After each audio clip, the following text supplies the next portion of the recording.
এই যে একটা নলা পুটির মতো আস্তে করে একটা টোকা, খারাপ নয় কি, মোটামুটি তরকারি জলের মামা। আসসালামু আলাইকুম সবাইকে, কেমন আছেন সবাই? আশা করি সকলে ভালো আছেন। তো প্রত্যেক দিনের মতো আজকেও চলে আসছি আমি দরবারিয়া বিলে। যে দরবারিয়া বিল, আজকে এত পরিমাণ বাতাস যেটা বলার মতো না আসলে। তো এত পরিমাণ বাতাস থাকলে আসলে কিন্তু না, মানে বসে যখন ফেলে টোন কিন্তু বোঝা যায় না যে আসলে এটা কি মাছে খাচ্ছে না আসলে এমনিতে ঢেউ নড়তেছে। আপনারা যে পানির অবস্থা দেখলে বুঝতে পারবেন, এরকম ঢেউ আসলে মাছ ধরা যায় না। এরপরও আসলাম আপনার জন্য ভিডিও করতে।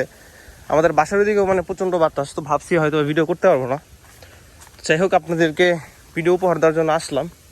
দেখি আসলে কোনো হিটটির আপনাদের দেখাইতে পারি নাকি। তো এদিকে যে জঙ্গলের পিছনে আসলাম, জঙ্গলে এদিকে ভিতরে অত বাতাস আসার কথা না। এই সাইডে মাছ ধরতেছে 2-3 জন, ওইদিকে যাই এবং দেখি আসলে ওনারা কেউ কোনো মাছ টাছ পেলো নাকি অথবা পাচ্ছে নাকি। এই যে একটা নলা পুটির মতো আস্তে করে একটা টোকা দিল। যাক মামা, বাতাসে মারতে পারছেন।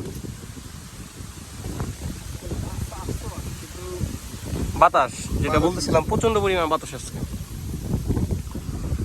বাতাসের জন্য আসলে মাথায় সমস্যা হচ্ছে। হুম,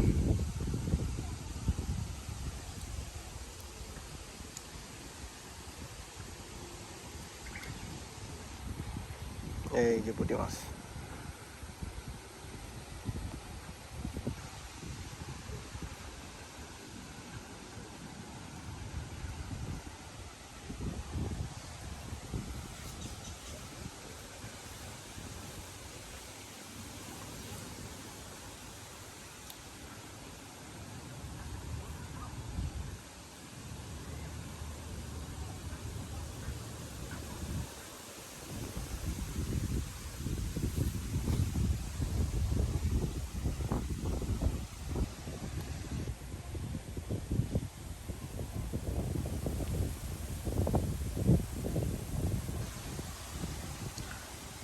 আজকে আসলে প্রচন্ড পরিমাণ বাতাস, বাতাসের জন্য ভালোভাবে দেখা যাচ্ছে না।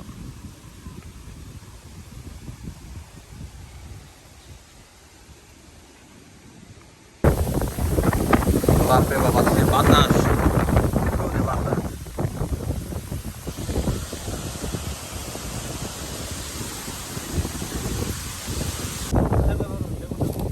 মামা এখন চলে যাচ্ছে, প্রচন্ড পরিমাণ বাতাস আছে। এই হচ্ছে মাছ, খারাপ নয় কি, মোটামুটি তরকারি জলের মামা। বাতাস।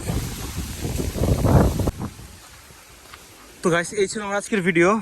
আসলে যেহেতু প্রচণ্ড পরিমাণ বাতাস, আসলে আজকে ভিডিও করা যাচ্ছে না, তো ভাবলাম যে এই ছোট্ট ক্লিপটা আসলে আপনার সঙ্গে শেয়ার করি। তো এই ছিল আমার আজকের ভিডিও। যদি ভিডিওটি ভালো লাগে থাকে একটা লাইক করবেন, কমেন্ট করবেন এবং শেয়ার করে দিবেন বন্ধু বান্ধবের সঙ্গে। সবাই ভালো থাকবেন, সুস্থ থাকবেন।